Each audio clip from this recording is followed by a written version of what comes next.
The Dallas Cowboys were bullied in Buffalo. Can they bounce back? All that and more in this episode of the Locked On Cowboys podcast. You are Locked On Cowboys, your daily Dallas Cowboys podcast. Part of the Locked On Podcast Network, your team every day. Locked on Cowboys. Locked on Cowboys. Welcome back to the Locked On Cowboys podcast, part of the Locked On Podcast Network, your team every day. We'd like to thank you for making us your first listen of the day. This episode is brought to you by LinkedIn. LinkedIn Jobs helps you find the qualified candidates that you want to talk to faster. Post your job for free at linkedin.com/LockedOnNFL. That is linkedin.com/LockedOnNFL to post your job for free. Terms and conditions apply. I am your host, Marcus Mosher. You can follow me on Twitter at Marcus_Mosher. Joining me today, as always, is Lena McCool. You can follow him on Twitter at McCoolBCB. On today's show, we are breaking down the Cowboys' loss to the Buffalo Bills in Week 15, what was going on with the run defense, all of the missed opportunities they had in this game, and then can they bounce back in Week 16? Lena, let's just start with our initial impressions from this game. What did you think? Yeah, I mean, it feels like it was a situation where the weather was worse than it was being, I don't know, not reported, but I guess the numbers, the stats that were being produced, right? Like in some ways, the weather was worse. In some ways, it was better. Like it didn't rain until the fourth quarter. Yeah, well, I would say that the weather was better than we anticipated, but like the conditions on the ground were worse than advertised. Sure. Right? So I want to be clear about that. Yeah. So I feel like they said that that it was 8 to 10 miles an hour, 8 to 10 mile an hour wind. But I mean, it sounds like there were huge gusts. And honestly, like the reason I even say that is because just look at the passing performances across the board. Like it's not even just Dak, but you know, Josh Allen had a terrible day throwing the football. I think he was 7 of 15, had 94 yards. He had 6.2 yards per attempt. That's down a yard and from his normal numbers.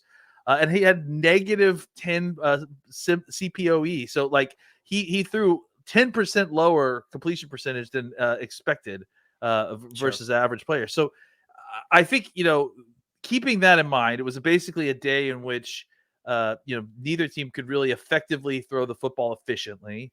It came down to who could run the football better, and I think that question got answered pretty quickly.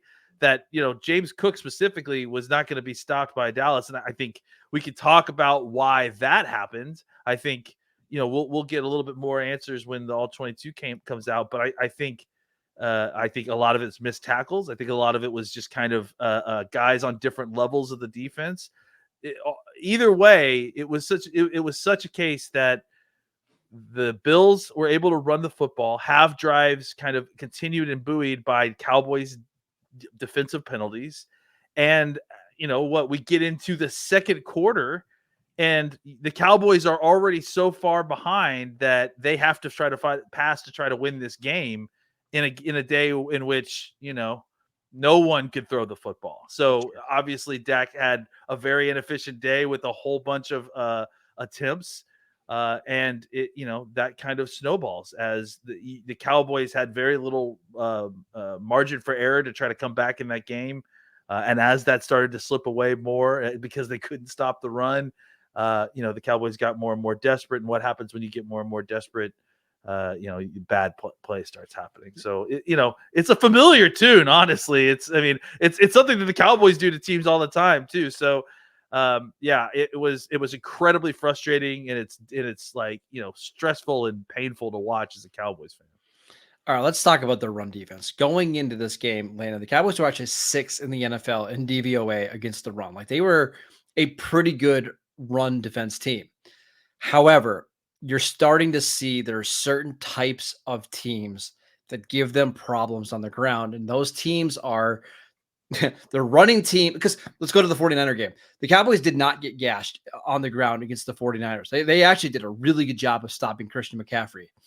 It's the teams that have the quarterbacks that also can be threats as runners that give the Cowboys a lot of problems because they can hold the defensive ends up enough with some of the RPO stuff or some of the read option stuff. And the Cowboys just had no answers at all for Buffalo's run game. Well, and also Dallas, continued to play nickel almost throughout the entire game. Like, even when Buffalo was coming out in heavy personnel packages, Dallas was answering with nickel. They were just so desperate to try to stop the pass. Well, I also think they made a mistake. I think the Cowboys valued Dalton Kincaid as a receiver more so than a tight end. And I think if they would have went to a little bit heavier packages, I think they probably could have done a better job of stopping the tight end, or stopping the run game. But they thought Dalton Kincaid was a weapon in the receiving game, which he has been up to this point, but he did nothing in this one. Well, no one did anything in the passing game, so it's like, at a certain point you feel like, convert to a more heavy defense and then take your lickings to see if they even show up in the passing game. So, I think that the Cowboys kind of played, their normal game on defense, and it just really backfired them in a situation where, they're setting up to stop the pass when in reality the conditions on the ground were stopping the pass. They needed to try to find a way to stop the run. And again, I think that they would have had better success if they had executed better. I think that, they had guys, at different levels, and it created room for Cooks to kind of pick and choose his spots to find holes. And then, there was just a lot of broken tackles, just a lot of missed tackles. That chances where they had him, they played the run correctly, but they didn't bring him to the ground. So, and when you do both of those things, you're going to have performances like the run defense did. Just to be clear, James Cook has been doing this to a lot of teams this year. Now, this was obviously his biggest game of the season, but there was a game against the Broncos early this year where he absolutely shredded them. But the reason they didn't win that game is he had 3 fumbles. And that's unfortunately what the Cowboys couldn't create is any negative plays in this one. And they could create them. They just couldn't get the ball again, which is, we'll get to that. Yeah. I mean, so how concerned are you about their run defense moving forward? Do you think over the next 3 weeks you play Miami, who has already run for over 2,000 yards, and I believe the number is 29 rushing touchdowns Miami has just with their running backs this year. You play the Lions in week 17. We know about their run game. And then obviously going into the playoffs, how concerned are you about this run defense? Well, I mean, I'm certainly concerned. I mean, like, I think a running attack that wouldn't have been a successful winning formula if it wasn't contributions from the Cowboys offense, right? Sure. And we'll get to them as well. I think that it was the combination, and even for Buffalo, they needed penalties to extend these drives, right? So, as dominant a performance as it is on paper, with the run game, they still needed help and Dallas's offensive inefficiency in order to win this game the way they did. So I am concerned about the run game. I think that the numbers are concerning for a very good reason, but it still doesn't make the run game suddenly more important than the pass game. You know what I'm saying? Like, if the Cowboys offense was able to be efficient the way that they normally would, I don't know if that running performance would have made a difference, right? But sure. I mean, the Cowboys have got to find a way to better play the run on an efficiency on a down by down basis. I think having Hankins back eventually will be that. I also think just kind of giving more deference to the run, which I think, especially now going forward, is something that the defense will do, simply because, it's coming against Miami, it's coming against Detroit. So you do, but at the same time, run more, right? Which probably plays into Miami's favor. And we've got plenty of time to discuss that game, but all of a sudden now you get more one-on-one opportunities with Tyreek Hill and Jalen Waddle, which is terrifying. If they're playing, we'll see. Yeah, we'll see. All right, we've got a lot of things to discuss in this game, but I want to talk about some of the missed opportunities the Cowboys had in this game against the Buffalo Bills next.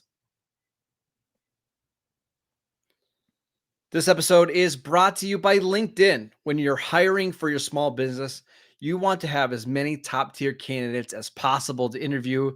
That's why you have to check out LinkedIn Jobs. LinkedIn Jobs has the tools to help you find the right professionals for your team faster and for free. LinkedIn isn't just another job board. LinkedIn has a vast network of more than 1 billion professionals, which makes it the best place to hire. Hiring is easy when you have this many quality candidates. So easy, in fact, that 86% of small businesses get a qualified candidate within 24 hours. LinkedIn knows that small businesses are wearing so many hats and they might not have the time or the resources to hire. Thankfully, with LinkedIn, the process is so quick and easy. They've even just launched a feature that helps you write job descriptions, making the process even simpler. Post your job for free at linkedin.com/LockedOnNFL. That is linkedin.com/LockedOnNFL to post your job for free. Terms and conditions apply. Welcome back to the Locked On Cowboys podcast. We want to let you know that Locked On has launched the first ever national sports 24/7 streaming channel on YouTube. Locked On Sports Today is here for you 24/7, covering the top sports stories of the day with the local experts of Locked On, plus our national shows covering every league. Go to Locked On Sports Today on YouTube and subscribe to the first ever national sports 24/7 streaming channel. All right, Lena, let's talk about some missed opportunities in this game, because for as bad as the score was, the Cowboys had chances to keep this game close. Not only just to keep this game close, but to win this game. I want to run through a couple of them really quickly. So, in order, on the first drive of the game, DeMarcus Lawrence on third down gets a roughing the passer. We can debate whether it was a valid roughing the passer or not, but that ends up being a 4-point penalty. Josh Allen was throwing the ball away on third down. Buffalo would have had to kick the field goal. Instead, they get the touchdown. Possession 2, the Cowboys force a punt. Great. Possession 3, the Cowboys force a punt. Then they get the Sam Williams block punt, which should have been a block punt for a touchdown. Instead, it turns into a new set of downs for the Bills. They go down, they score a touchdown. On the fourth offensive possession of the game for Buffalo, the Cowboys force a fumble on Stephon Diggs, and they recover the fumble. They get it at midfield. Mike McCarthy fails the challenge. Buffalo goes down and scores a touchdown. That's just on the defensive side of the ball. A couple of those things go your way, you're talking about a completely different game. Yeah, absolutely. I think, there's a lot of talk about the McCarthy thing going around, but that one, to me, like, they didn't give him a replay and they hurried up. I feel like that's tough. Like, I mean, that's probably you're throwing a flag hoping that there's something there without knowing. Yeah, and that's kind of rough that the home team video operator couldn't give us a replay in time while they were on hurry up. That's but I think they actually get the feed from Fox. I believe. Well, thank you, Fox, for again So not getting us in time. They're waiting on the TV broadcast, and they didn't get into us until after the next play. So appreciate that, and they really appreciate that. I think look, the block punt thing. It's like, I hate that call. Like he made the play, and if he had made the play, I would hope they would not have called that. But no, they wouldn't have. If you block the punt, the punters, it doesn't matter. Even if you just touch the ball, you can slam into the punter as hard as you want to. You have to make contact with the ball. It's rough that you make the play. It's really rough because he made the play on third down too. Like, he's the one who forced the throwaway, and so yeah. I mean, just it's a game of inches, and those are two huge turnovers that basically got taken away for the Cowboys. I mean, I would consider that a turnover, block punt, right? Oh gosh, yeah. And then the penalty stuff. I mean, the penalty stuff is what it is. Like, the Cowboys got a roughing the passer penalty, which the player got a lot more of a shot on Dak than anything that Josh Allen ever received. So you can be upset about some of that stuff, but I think really more than anything, like the missed opportunity on those two turnovers, that to me is what felt like the Philadelphia game, where it was like, yeah, you're losing, you're staying in it, you're keeping it together, but then on top of that, like, the thing that kind of makes the dam break is that you're also not having the ball bounce your way. It's like, so I think that was really, the Cowboys were doing a good job of trying to play complimentary football for a little while just to try to keep it close. Like you mentioned, the 2 3 and outs, and then obviously the punt. I mean, but after that second 3 and out, or that second punt caused, you felt like maybe the Cowboys could turn this around.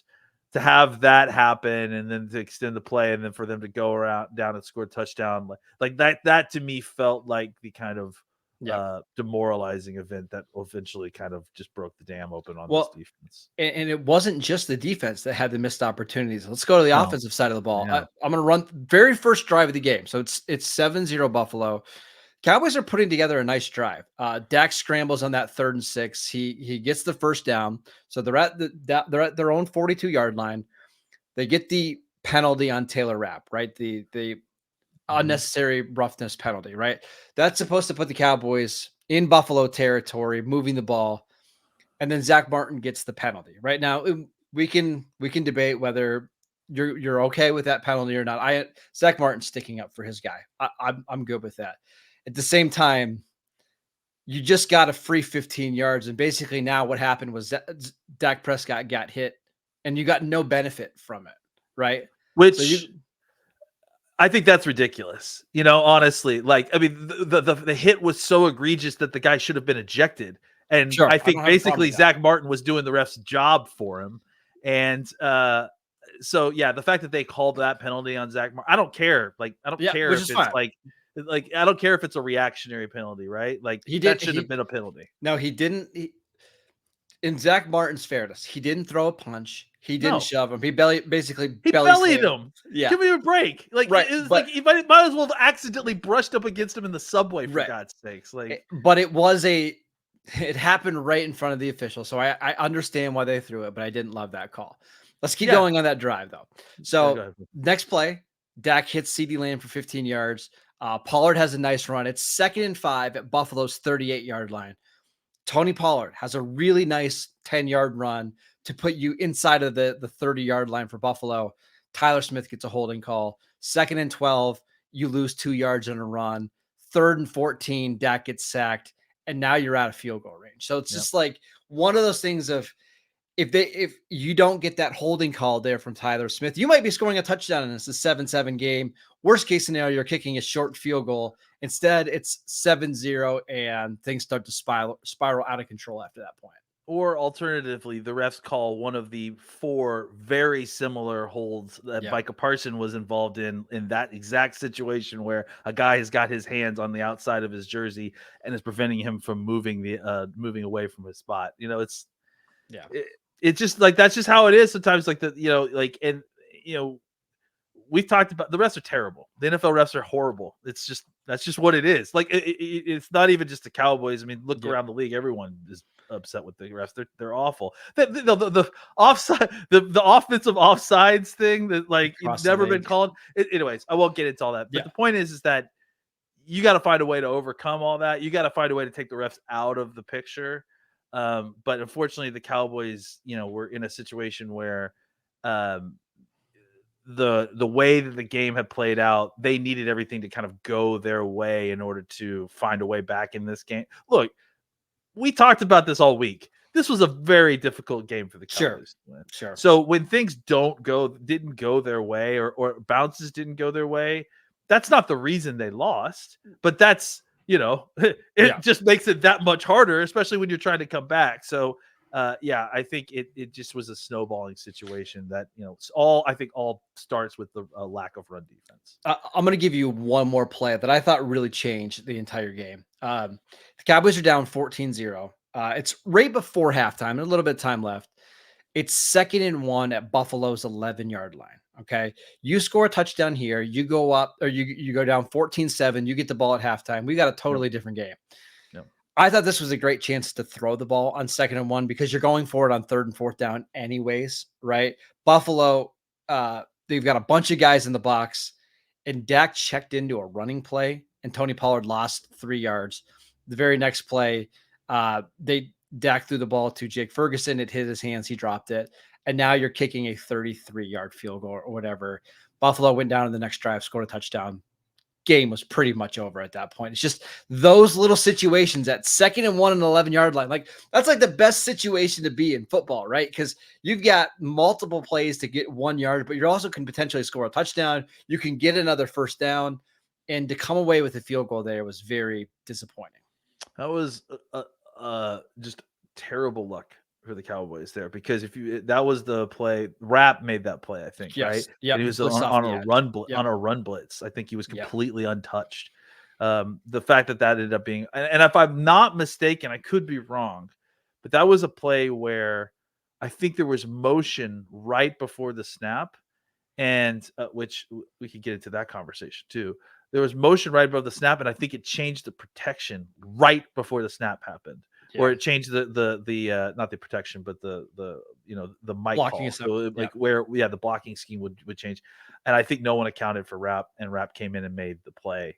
I mean, again, I understand why Dak called into that run, because I think if Rapp doesn't come in on the blitz, they pick up the first down pretty easily. They're probably inside the 5-yard line with the new set of downs. But it was just, like I said, sometimes it's just not your day. Sometimes they call the right play that's exactly going to blow up what you've called. So that's just, I think, what happened there. And it felt like there was like 3 or 4 of those different plays. For the Cowboys specifically on offense. They just didn't make a single one. That's the frustrating part. They just didn't make a single play to help flip this game. Lana, let's talk about kind of looking forward, and if we think the Cowboys can get out of this slump and beat the next team on the schedule, which is a very, very good opponent on the road in the AFC. We will get to that next. This episode is brought to you by FanDuel. As the weather gets colder, the NFL offers stay hot on FanDuel.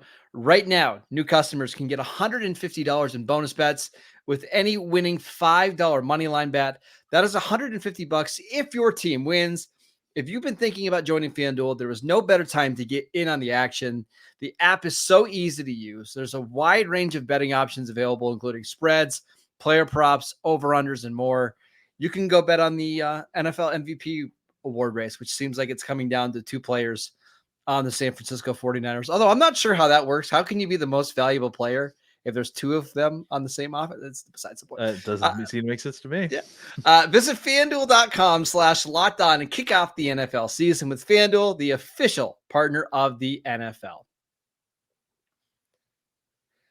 Welcome back to the Locked On Cowboys podcast. Everydayers, on tomorrow's show, Lana and I are going to break down our notes after watching the All-22. I'm sure we're going to have reports on the run defense and Mozzie Smith and what was going on with their linebackers, so make sure you tune in for that. But I just want to ask you, Lana, do you think the Cowboys can bounce back after this loss? Because this one was pretty tough. Yeah, I mean, I think they can. Will they? Yeah, will they? That's a different thing. I